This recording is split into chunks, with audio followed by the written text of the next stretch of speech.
महाराज श्री से जुड़ने के लिए चैनल को अभी सब्सक्राइब करें।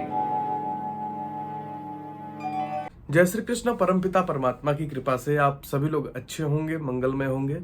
बहुत दिनों से आप लोग जानना चाह रहे थे कि आचार्य जी जो अपना गुरुकुल वृंदावन है, क्योंकि आप सभी लोग भगवान कृष्ण के भक्त हैं और चाहते हैं कि वृंदावन में ही अपने बच्चों को अध्ययन आदि कराएं और वहीं पे पढ़ाएं।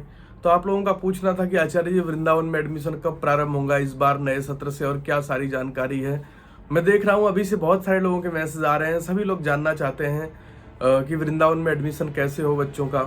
तो देखो, ये सारी जानकारी मैं आपको इस वीडियो में बताऊंगा, कैसे एडमिशन होगा, क्या इसका प्रोसेस है, क्या करना है आपको और क्या बच्चों को पढ़ा के आना है, कैसी व्यवस्था है। पहले तो ध्यान रखो, गुरु है तो गुरुकुल है और गुरु नहीं तो गुरुकुल नहीं, और गुरुकुल है तो गुरु है, ठीक है। और सीधी बात ये कहना चाहूँगा कि आप लोग यदि गुरुकुल में आए तो सबसे पहले उस गुरुकुल की मर्यादा को समझें और उसमें कैसे प्रवेश करना है, किससे बातचीत करनी है, क्या करना है, ये सारा शिष्टाचार आपके अंदर होना चाहिए, ठीक है। आप गुरुकुल से पहले भगवान के दरबार में आ रहे हैं तो अपनी मन की प्रसन्नता के साथ आएँ। गुरुकुल में अगर आपका बच्चा मेधावी होगा तो उसका एडमिशन हो जाएगा। यदि बच्चा बहुत कमज़ोर होगा तो एडमिशन होना थोड़ा सा कठिन हो जाता है। उसको भी हम प्रयास करेंगे कि संभवतः आपको कुछ दिन का टाइम दे दिया जाए, जिससे आप पढ़ा लिखा करके बच्चों को दोबारा ले आएँ तो दोबारा पुनः एडमिशन हो जाए। अब बात कर लेते हैं गुरुकुल में एडमिशन इस बार नए सत्र से कब प्रारंभ होगा। तो देखो, अभी हमारा जो एडमिशन का सिलसिला प्रारंभ होगा वो अप्रैल से प्रारंभ होगा और हम प्रयास करेंगे कि एक डेट रख देंगे। यदि संभव होगा तो वो डेट आप सबको बता देंगे, अन्यथा अप्रैल के पूरे माह में हम एडमिशन कर देंगे कि जब भी आप आएंगे और एक व्यक्ति रहेंगे, वो आपके बेटे का टेस्ट लेंगे हमारी तरफ से और आपको 1 घंटे के अंदर ही बता दिया जाएगा कि बेटे का एडमिशन होना है या नहीं होना है, क्या कमी है। देखो, लगभग हमारा जो एडमिशन होता है वो 2 महीने के आसपास चलता है, अप्रैल और मई, और अगर कुछ सीट बची होती तो ही जून में चलता है, अन्यथा अप्रैल और मई इन 2 महीनों में एडमिशन चलता है। इन 2 महीनों में आप अगर अप्रैल में आएंगे तो यदि थोड़ा समस्या होगी तो हम प्रयास करेंगे कि बच्चे को आप बता देंगे किन चीज़ों की तैयारी करानी है। थोड़ा सा आप उसे 1 महीने में थोड़ा सा तैयार करा करके आप उसे मई में दोबारा भी हमें दिखा सकते हैं। तो ये आपके लिए सबसे महत्वपूर्ण बात थी। बहुत लोग बहुत परेशान रहते हैं। गुरुकुल की फीस की बात करें, देखो अभी तो फीस जो गुरुकुल की है वो 30,000 रुपये है। 30,000 रुपये से अतिरिक्त आपसे केवल 2,000 रुपये और लिया जाता है लगभग अनुमानतः, क्योंकि 30,000 रुपये में तो आपके बच्चे का रहना, खाना पीना, पढ़ना लिखना सब कुछ हो जाता है। 2,000 रुपये इसलिए बच्चों से लिए जाते हैं कि जैसे उनका तेल साबुन या इत्यादि कोई खर्च होता है तो उसके लिए, या जैसे उनको कपड़े लेना हो गया या कुछ अन्य बाहरी काम, ब्रश मंजन इत्यादि जो सामान्य खर्चे होते हैं, उनके लिए वो चार्ज बच्चों से लिया जाता है। गुरुकुल में किसी प्रकार के आधुनिक मोबाइल वगैरह अलाउड नहीं, आप घर से लेकर आएँ। गुरुकुल ही आपको जो देगा वो देगा रखने के लिए। जैसे कुछ बच्चे होते हैं 1-2 जिन लोगों के पास फ़ोन होता है, लेकिन देखा जाता है कि उनको फ़ोन का कैसा काम है और किस स्तर का कार्य है उनका, और वो बड़े हो जाते हैं तभी दिया जाता है, छोटों पे मोबाइल नहीं दिया जाता है। गुरुकुल में कंप्यूटर आदि की व्यवस्था होती है जिससे आप सीख सकते हैं, पढ़ सकते हैं। सारी खेलने के लिए बहुत बड़ा ग्राउंड बनाया गया है जहाँ पे बच्चे खेल करते हैं, वहाँ खेलते करते हैं। भोजन बिल्कुल सात्विक होता है और सात्विक भोजन ही हमारे शरीर के लिए अच्छा भी होता है।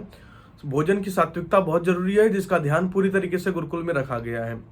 गुरुकुल में वैदिक शिक्षा भी दी जाती है तथा आधुनिक शिक्षा भी दी जाती है। देखो, उद्देश्य तो हमारा यही होता है कि अच्छे विद्वान समाज में निकले जो समाज को एक नई दृष्टि दें, परंतु समस्या ये हो गई है कि अब माता पिता चाहते हैं कि बच्चे और भी चीज़ें सीखें और संस्कृत से ज़्यादा अंग्रेजी रट लें। वो ऐसी समाज की सोच हो गई है।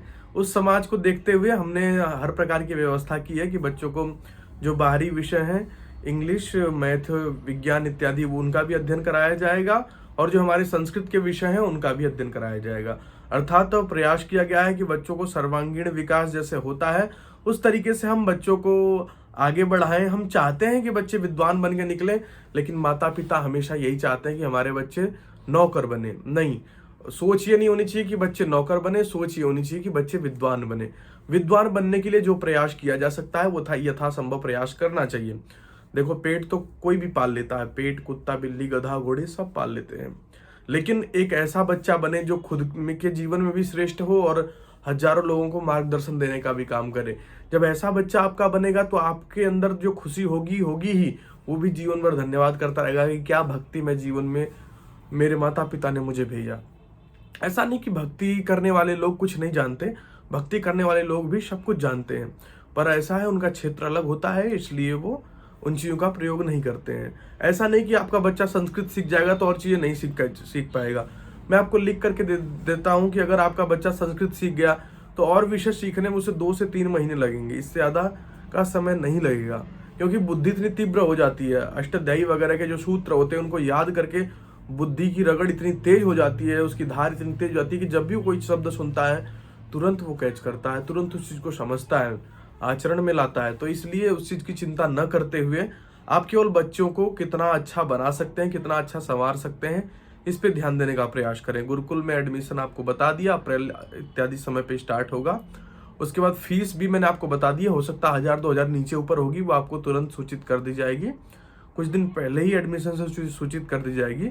बहुत बड़ा अंतर नहीं आता है, अभी हमारी कमेटी बैठेगी फिर वो निर्णय करेगी कैसे क्या है, लेकिन जो मोटा मोटा आपको मैंने जानकारी दी है ये बिल्कुल यही रहेगी, इसमें किसी प्रकार का कोई परिवर्तन नहीं किया जाएगा।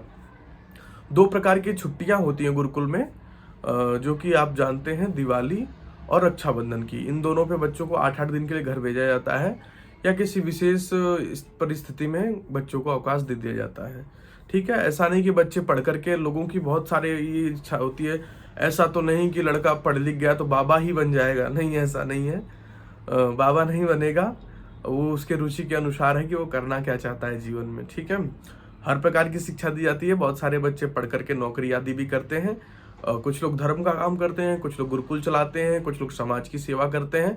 जिसके जीवन में, मन में जो भावना होती है, जो जीवन में आचरण में उसके आ जाता है, वो उस प्रकार का कार्य करता है। तो ये है पूरे वृंदावन की जानकारी। एड्रेस वगैरह मैंने बता ही रखा आपको, परिक्रमा मार्ग पे गुरुकुल है हमारा, गुरुकुल वृंदावन नाम से, और एड्रेस भी यूट्यूब चैनल पे भी डला हुआ है, आप वहाँ से भी देख सकते हैं। और किसी प्रकार का कोई प्रश्न होगा तो आप मुझे व्हाट्सएप के माध्यम से पूछ सकते हैं, कमेंट्स के माध्यम से भी पूछ सकते हैं। मैं इन सारे प्रश्नों का एक संग्रह कर करके एक वीडियो बना करके आपके सारे प्रश्नों का उत्तर मैं उस वीडियो में दे दूंगा। तो अभी इतना ही जो मुझे याद है, जो आप मुझे समझ में आ रहा है, आपको मैंने बता दिया। गुरुकुल एक गुरु का कुल है, उसकी मर्यादा आप लोग अपने हृदय में रखें, उसके प्रति प्रेम रखें।